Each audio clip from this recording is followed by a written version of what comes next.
Asa Philip Randolph, born on April 15, 1889, in Crescent City, Florida, remains one of the most significant figures in the African American struggle for civil rights and labor equality.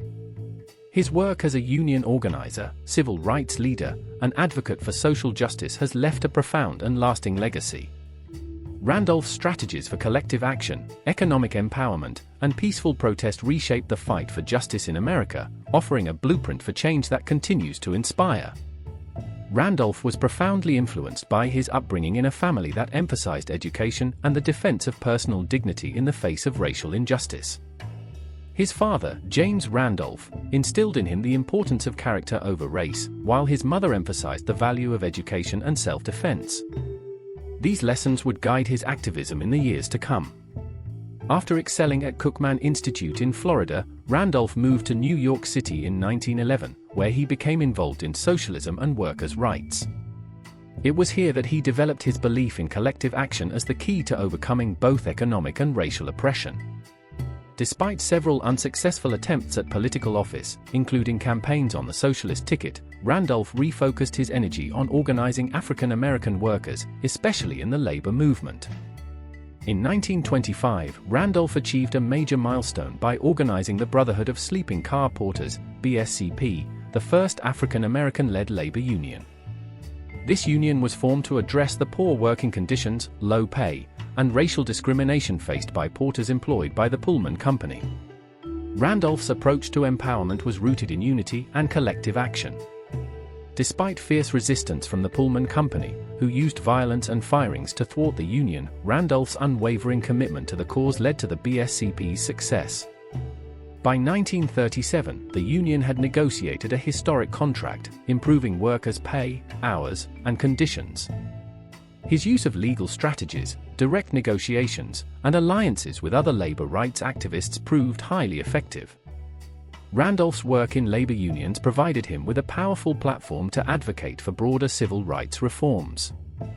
His activism was crucial in challenging racial discrimination in the military and war industries during World War II. In 1941, Randolph proposed a march on Washington to protest racial segregation in defense industries, a move that directly led to President Franklin D. Roosevelt's issuance of Executive Order 8802, which banned discrimination in the defense industry. Inspired by Mahatma Gandhi's nonviolent resistance, Randolph's peaceful protests gained momentum throughout the 1940s. His ongoing pressure on the federal government led to the issuance of Executive Orders 9980 and 9981 by President Harry S. Truman in 1948, which promoted fair employment practices and desegregated the armed forces. These pivotal moments in the civil rights movement illustrated Randolph's ability to use labor rights advocacy to achieve broader social change. Randolph's most enduring legacy is his role in organizing the 1963 March on Washington for Jobs and Freedom, which drew between 200,000 and 300,000 participants. This event became a defining moment in the civil rights movement and served as the backdrop for Dr. Martin Luther King Jr.'s iconic "I Have a Dream" speech. Randolph's vision for the march was centered on economic justice as well as racial equality, highlighting the connection between jobs, freedom, and equality. His Freedom Budget, published in 1967, called for sweeping economic reforms aimed at lifting African Americans out of poverty, and it remains a testament to his vision for a fairer society. The budget advocated for full employment, housing, education, and equal rights for all Americans, with particular emphasis on the needs of Black Americans. Randolph was not only a strategic leader but also a unifier. He worked to build strong coalitions across racial and organizational lines. His collaborations with figures such as Bayard Rustin, Roy Wilkins, and Martin Luther King Jr. helped create an effective and united front for civil rights. Randolph's mentorship of King, especially in the area of nonviolent protest, had a lasting impact on key events like the Birmingham Campaign of 1963.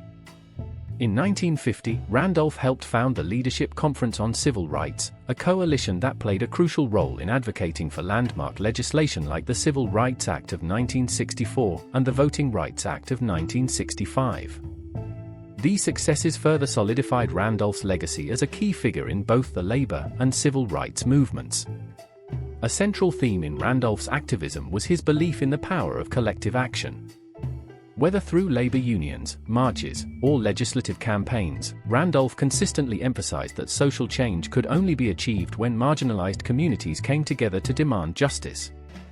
His long-term strategy was not just to secure specific victories, but to inspire a movement that could continue challenging and dismantling systemic racism and inequality. 8. Philip Randolph's approach to empowerment, based on unity, economic justice, and peaceful protest, laid the groundwork for many of the civil rights victories that followed. His influence continues to resonate today, serving as a powerful example of how leadership, organization, and direct action can bring about lasting societal change. Throughout his life, Randolph received numerous honors and accolades. In 1942, he was awarded the Spingarn Medal by the NAACP for his leadership in advancing civil rights. In 1953, he received the Elijah P. Lovejoy Medal from the IPO, Black Elks, for his contributions to human rights and the freedom of African Americans. On September 14, 1964, President Lyndon B. Johnson awarded Randolph the Presidential Medal of Freedom. In 1967, he received both the Eugene V. Debs Award and the Pacem in Terris Peace and Freedom Award. Randolph was named Humanist of the Year in 1970 by the American Humanist Association, and in 1972, he became the inaugural recipient of the Congressional Black Caucus Foundation's Adam Clayton Powell Award. In 2014, he was inducted into the Florida Civil Rights Hall of Fame. Randolph's name continues to live on through institutions and landmarks that honor his legacy. Streets, schools, and museums are named in his honor, including A. Philip Randolph Boulevard, A. Philip Randolph Heritage Park, and the A. Philip Randolph Academies of Technology in Jacksonville, Florida. The A. Philip Randolph Campus High School in New York City serves students from Harlem and the surrounding areas, while the A. Philip Randolph Pullman Porter Museum in Chicago stands as a tribute to his work with the Brotherhood of Sleeping Car Porters. Randolph's legacy has been celebrated in arts and media as well.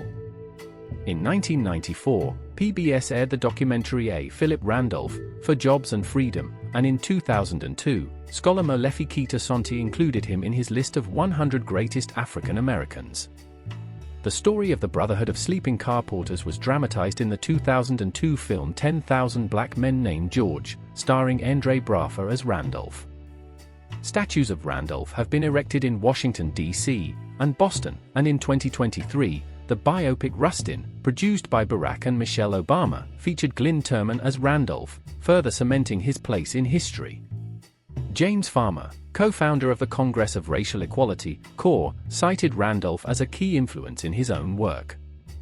In 1989, Randolph was inducted into the Labor Hall of Honor, further solidifying his role as a trailblazer for both labor and civil rights movements. Our Anthropology extends its deepest gratitude to A. Philip Randolph for his invaluable contributions to the civil rights and labor movements. His tireless advocacy, strategic leadership, and unwavering commitment to justice have left an indelible mark on the fight for equality and social change. Randolph's work continues to inspire generations, and his legacy as a champion for human rights and economic empowerment will forever resonate in the hearts of those who strive for a more just and equitable society. And we thank you for your support. We'll be back on Friday with another biopic.